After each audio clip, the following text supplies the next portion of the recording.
Hello, hello. This video is all about zero clearance inserts, and this is not really a tutorial because there are so many different models out there, and the ones that I make will fit 5 different models, and I'll leave those model numbers in the description. Now, with the information that I'm going to show you, you can make your own, and it'll most likely be much better than the factory one. You can see that this one cracked and broke on me the first week that I had it because of so much space that is around the blade. Small parts get caught in there, and you already know if you have a slider how dangerous that can be.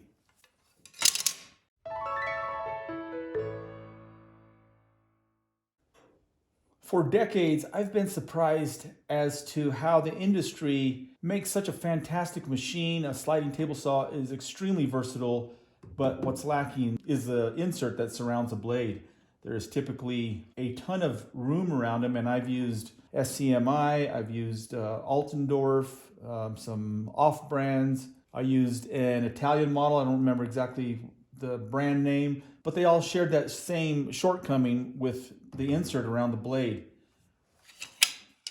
They're just simply too narrow, and they're not supported well enough, and they end up breaking. With all that space around the blade, I've seen many sliders with notches created by a piece getting jammed between the blade and the carriage and literally flexing that blade till it cuts into the slider. That's not good.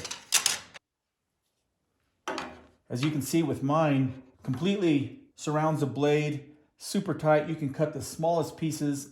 They either go up in the dust chute or fall harmlessly away. All these clearance notches are essential. There's nothing extra that's there, so that provides plenty of support. In addition, I have this large 20-degree angle, 70-degree angle, however you want to look at that, and it goes underneath the carriage, thusly providing extra width to the left of the blade. This was the first one I made just as a prototype, made it out of walnut so I could easily cut the necessary cavities until I had it right. And once I liked how everything was fitting, I set out to make a really strong and quality zero clearance insert. Initially, I was just making these for myself. A few people saw them, and it turned into part of my business. Now, I use a 16mm Baltic birch, about 5/8, and then I cover it on both sides with Formica just to add some strength. I use epoxy for more strength that creates an extremely rigid and strong zero clearance insert. After scuffing both sides with 80 grit, I blow off all the dust and then I wipe it down with denatured alcohol. Then on the back side of the Formica, I wipe it down the same way. Now I gotta tell you, I posted about this once on Instagram and was immediately bombarded with comments about saying how unnecessary this is. People stating that they would get fired if they did this, or if they had employees that did that, they would fire them.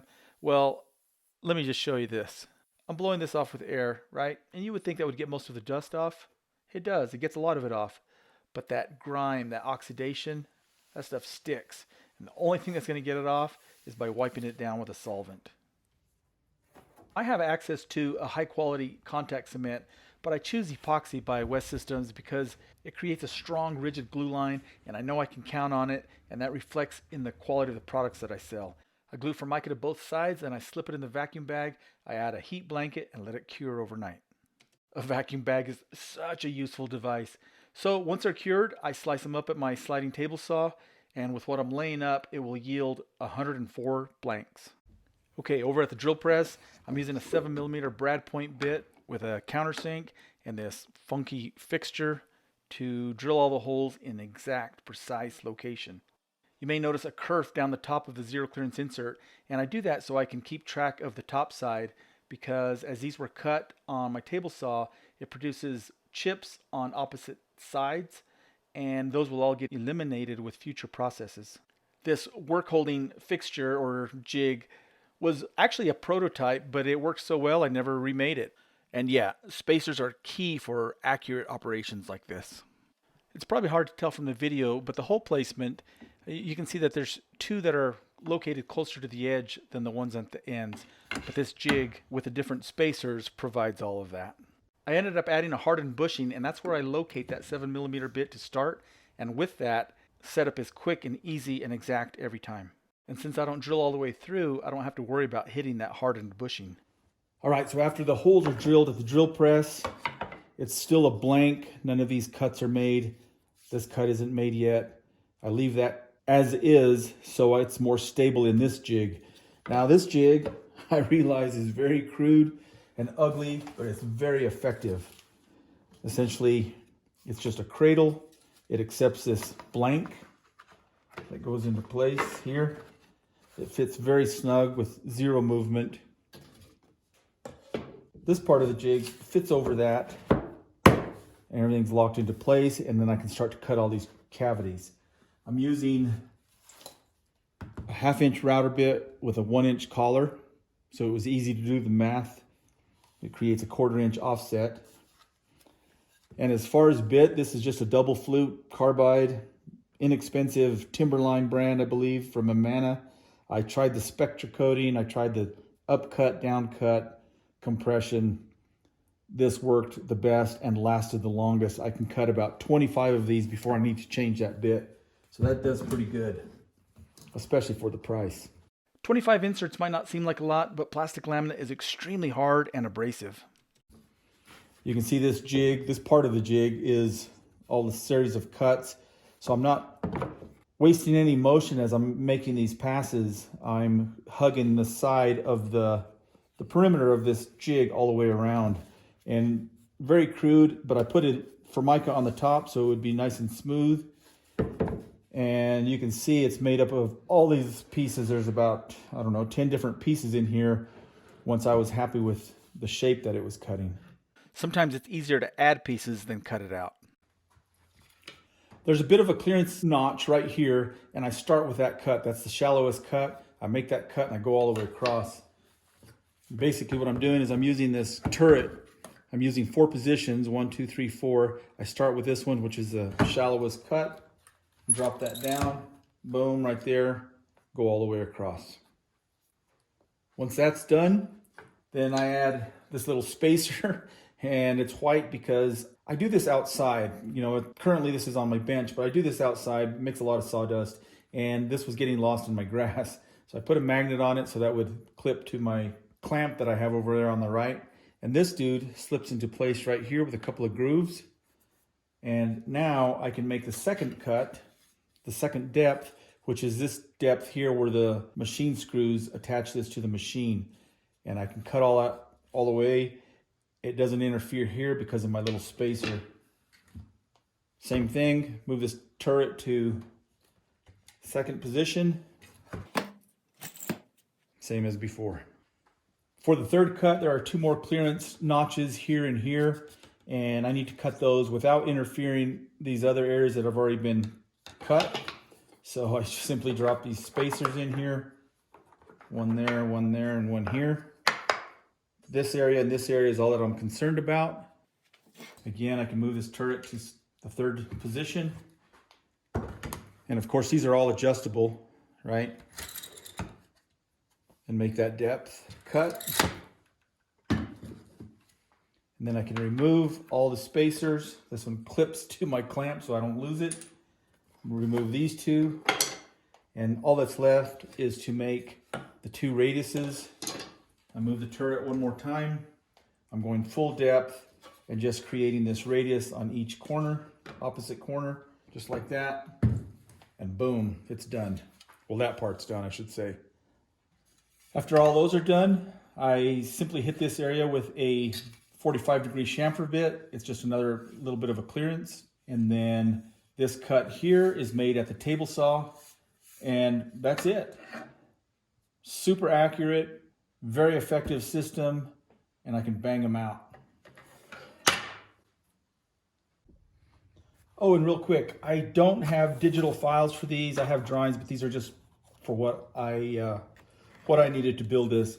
And incidentally, if you do order one of my zero clearance inserts, keep in mind the width is 1 11/16, the length is 22 13/16, and that is stated on my website. So if that measurement is the same as yours, then it'll fit. The width, I'm measuring mine overall. Keep in mind that you're only going to be able to see this much, but this part goes under the slider, of course. And in metric, that's 46 millimeters here.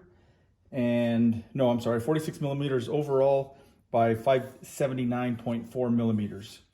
And these will fit the hammer K3, the hammer B3, the hammer C331, let's see, the Felder CF-531, and the Felder K500P, and the K500S. Now I'm sure a lot of you are thinking, why not just use a CNC? I've tried 3 different guys using a CNC to cut these, and they were okay. They weren't as clean as the ones that I'm doing. Maybe it was the guy that was doing it. Maybe their bits weren't right. I don't know. A lot of different issues. But the big problem is that I'm picky and I want these adhered with epoxy, and so it just didn't make sense for me to glue all these up and ship all these. That's a lot of weight, a lot of shipping cost to ship them to somebody, to have them cut CNC and then shipped back. I'm trying to keep the cost down, and so this is the most effective way that I can do this. After years of working as a production manager, quality control is hugely important to me, and I have control. I check every one of these as they come out. It ensures that they're going to fit. I don't want any customers to have any problems with any of my products. Okay, remember those saw cuts that were on the top side? I can now cut a bevel that corresponds with that, and this is the part that will go under the slider. And with an L-fence, feather boards, and a special push block, I can make those cuts quickly, easily, and safely. Yeah, I gotta say, this is the best thing that I've done for this slider. Now, to make the curve for the main blade, you simply remove the riving knife, plunge through, but to elongate that curve, I have a simple way to do it. Now, if you order my insert, in the box will be a link to another YouTube video where I show how to safely and easily elongate that curve to accommodate the riving knife.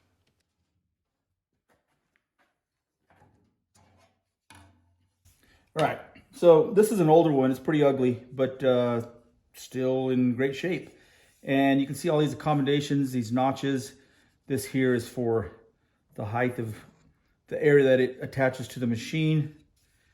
These 2 areas that are a little bit deeper, that's to accommodate this area and this area here, right? There's a little bit of a rabbit here because this machine, I don't know why there's a step right there, but just when it was manufactured, that's how they made it. So there's a little rebate to accommodate that. This little bit of a chamfer here, as this piece gets installed, it needed that just slight amount of clearance for that to go in. And then if yours has a scoring blade, the way I cut mine is with a biscuit joiner, because this blade, if you look at it, it has a shoulder, and so it's not just gonna cut through like the main blade will. It needs a little bit of a notch to accommodate that shoulder. But with the carriage forward, this can be either removed or replaced.